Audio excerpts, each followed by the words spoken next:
Hello everyone, welcome to HardReset channel. In today's video I want to show you how to perform a factory reset from your settings on OPPO Find X6.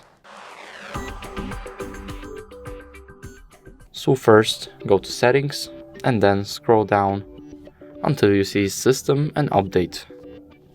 Now click it, go to reset phone, click on erase all data, click on clear, and here you will get a notification that all data will be deleted permanently and it can be recovered. Of course, if you don't want it to be deleted permanently, make sure to always back up first and then click clear all data. And that's it. Thank you guys for watching.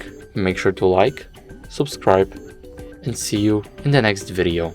Bye.